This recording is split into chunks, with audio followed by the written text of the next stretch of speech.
My favorite city in America. By the way, people that get on me for, oh, you're too hard in Cleveland. I don't dislike the people of Cleveland. I don't dislike the people of any city.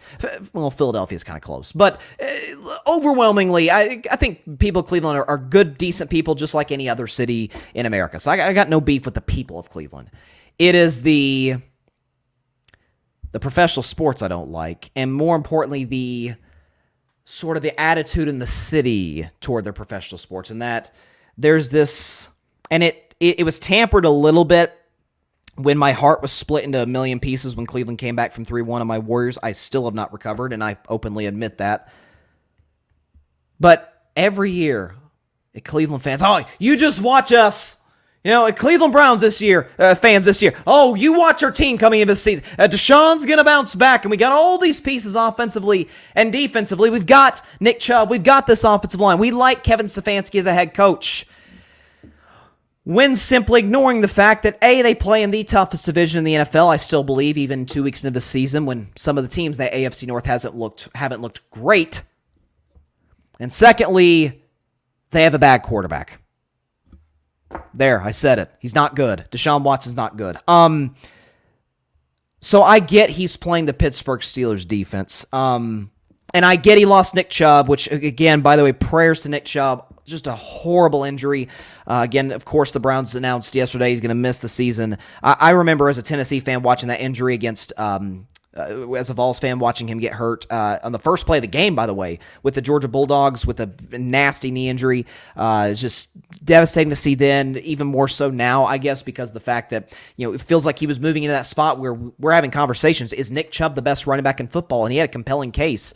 And so it just sucks to see, rooting for him. The Browns did sign Kareem Hunt today. Remember, Kareem Hunt was with them the last few years, was very successful, knows the playbook. So they get a guy who's very good, very familiar with how they do things offensively. So good pickup by Cleveland. And that kid forward, by the way, the backup for him, ran for over 100 yards, looked pretty good. So Cleveland's backfield's going to be fine. Not what it was, of course, with Chubb, but it'll be fine.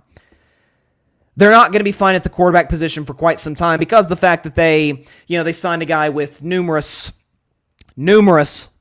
sexual assault lawsuits tied to his name to a $230 million contract. Not to mention the fact as well that this same Pittsburgh Steelers defense that we all agree is outstanding, is unbelievable. TJ Watt's a monster, right? And he is. All of the above is true. Yeah, Brock Purdy against this exact same defense threw for over 200 yards, had a QBR of 94, couple touchdown passes, and a pass rating of 111. Deshaun Watson, on the other hand, who is making quite a bit more money than Brock Purdy. Over 200 yards, but only one touchdown. He threw the one pick, and his defense was not his fault. But the fumble, the lack of awareness on the left side of the offensive line, completely his fault. The strip sack by Highsmith. He had a QBR of 70, which is below average, and a pass rating of 70, and a QBR 0 to 100 of 16. Not to mention the fact that after the Browns scored their final points of the game, so Deshaun Watson ran it in for a touchdown. This was early third quarter to make it. It was 22-19 at this point. For the record, Pittsburgh's offense did not score after that.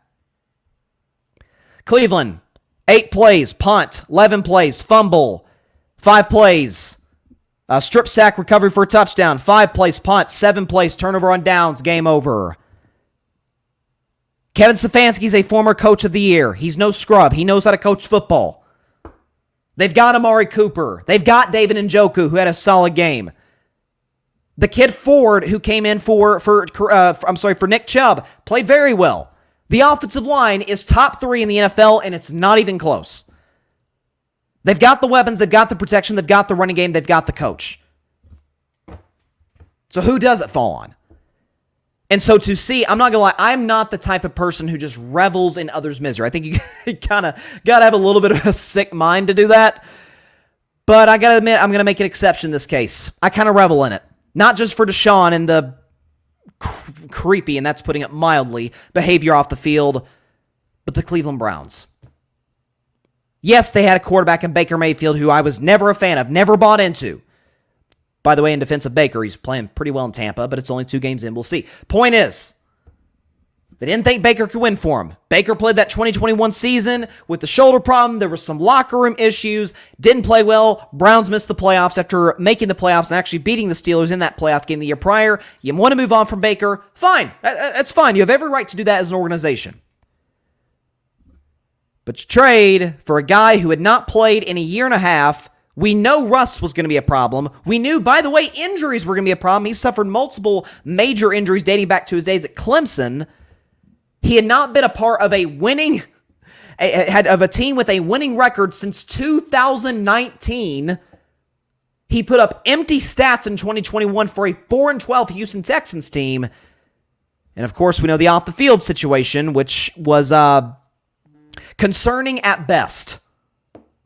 And that's the guy you tied to your franchise when Cincinnati's going out here and drafting Joe Burrow and making him the guy, and Lamar in Baltimore is the guy. Again, not just excellent players, but high character guys who the entire locker room respects.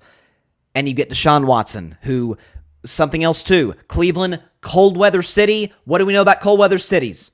You got to have a guy with a big arm to kind of battle the cold. That's why Aaron and Favre were so successful in Green Bay. That's why, honestly, and I was never a fan of his, but the last successful quarterback, so to speak, in Chicago was Jay Cutler. Jay Cutler had a monster arm. Now, I had other issues with Jay Cutler in terms of his commitment to the game, but that's another story. He had a monster arm. Josh Allen in Buffalo, big arm. Mahomes in Kansas City, big arm. Deshaun has a okay arm. It's nothing to write home about. Accuracy plummeted. Mobility plummeted. By the way, he's now a reckless player. It's sort of in a similar sense to the way Josh Allen is. Deshaun Watson was called twice in that football game for face mask. Like, he's grabbing Steelers linebackers and pass rushers by the face mask. He did it twice.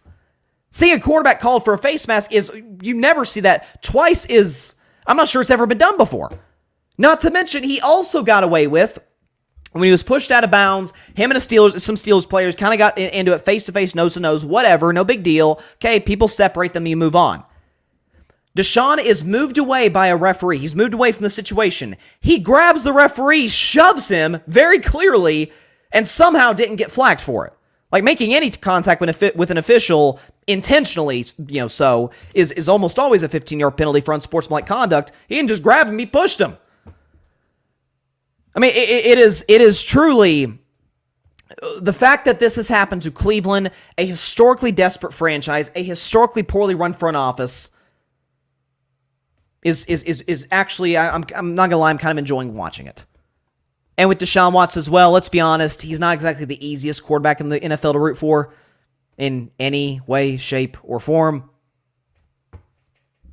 Gotta admit, there's a lot of great components to that Steelers win. It was my first win as a Steelers fan, or first win I've ever witnessed as a Steelers fan, and city of Cleveland, the Cleveland sports teams rather, don't care too much for them. But the fact that it came to this franchise with that front office, with this particular quarterback, loved it. Loved every second of it. Cleveland is the person that keeps getting into toxic relationships and thinks that they can fix the person. Baker Mayfield as a human being, nowhere near the baggage of Deshaun Watson. Let's make that abundantly clear. Obviously. And Baker had his problems, off the field at Oklahoma. It pales in comparison to Deshaun. It does. But notice 2018, Browns got the first pick in the draft. New front office, but same culture. There was a lot of high character quarterback guys in that draft. Your Lamar Jacksons, your Josh Allens, and then with Baker Mayfield. By the way, I really like Sam Darnold out of that draft. He, of course, has not panned out into what the Jets hoped he'd be or what the Panthers had hoped he'd be. That's why he's the backup now in San Francisco. But Sam Darnold, high character guy. They take Baker Mayfield. And to replace Baker Mayfield, they go like 15 steps below that from a character standpoint, from a leadership standpoint, and get Deshaun Watson. Not going to lie, enjoyed every second of it. Enjoyed every second of it. Thanks so much for watching the show on YouTube, and be sure to go click that big red subscribe button and check out the other clips and full shows from Carving It Up Live, as well as our other incredible content creators here on the Grid Network.